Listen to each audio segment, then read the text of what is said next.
حافظ عبدالسلام بن محمد پاکستان کے معروف عالم دین اور مفسر قرآن تھے۔ آپ 50 سال سے زیادہ عرصہ شعبہ تدریس سے وابستہ رہے۔ متعدد دینی کتب کے مؤلف اور مترجم بھی تھے۔ جامعہ دعوت اسلامیہ مرکز طیبہ مرید کے بانی مدیر اور اس جامعہ کے ماتحت ملک بھر میں 150 سے زائد مدارس دینیہ کے نگران اعلیٰ رہے۔ حافظ عبدالسلام بن محمد قیام پاکستان سے ایک سال پہلے 27 اگست 1946 بمطابق 29 رمضان المبارک 1365 ہجری میں اپنے ننیال گوہڑ چک پتوکی ضلع قصور میں پیدا ہوئے۔ آپ کا گاؤں بھٹا محبت ہے جو تحصیل دیپال پور ضلع اوکاڑا میں واقع ہے اور اسی نسبت سے آپ بھٹوی کہلاتے تھے۔ آپ کے والد حافظ محمد ابو القاسم بھٹوی بھی جید عالم دین تھے۔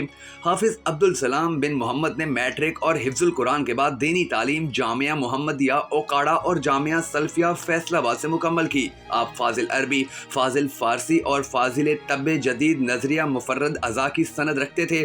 حافظ عبدالسلام بن محمد نے تدریس کی ابتدا جامعہ محمدیہ گوجرانوالہ سے کی۔ آپ 1966 سے 1992 تک 27 سال جامعہ محمدیہ سے وابستہ رہے۔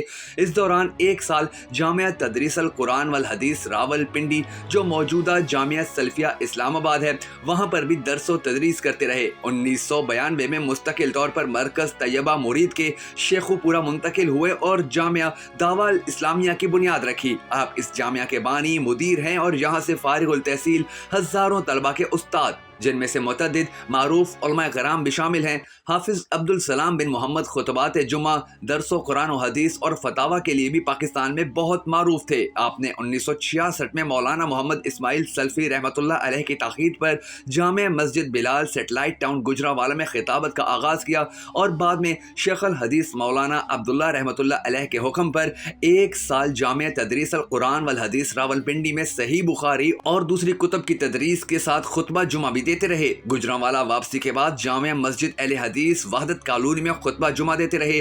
کچھ عرصہ بعد پیپلز کالونی کی مرکزی جامع مسجد الفتح میں مولانا عبداللہ کی تاکید پر خطبہ جمعہ پڑھانا شروع کیا۔ 1988 سے مستقل طور پر آپ وہیں جمعہ اور عید کا خطبہ دیتے آئے۔ ان دو موقعوں پر جہاں بہت بڑا اجتماع ہوا کرتا تھا، حافظ صاحب تدریس، خطابت اور طب و حکمت کا شغف رکھنے کے ساتھ تحریر و تحقیق سے بھی گہرا تعلق رکھتے تھے۔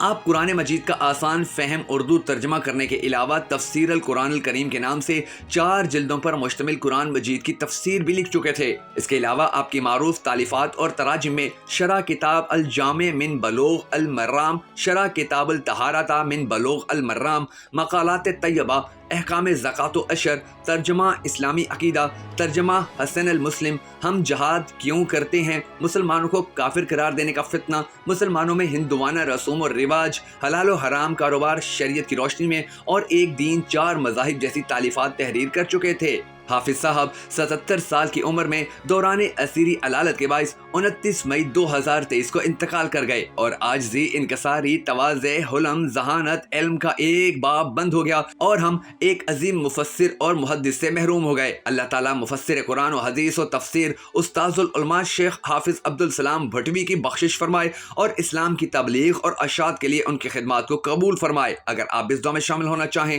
تو کمنٹ سیکشن میں آمین ضرور لکھ دیجیے گا۔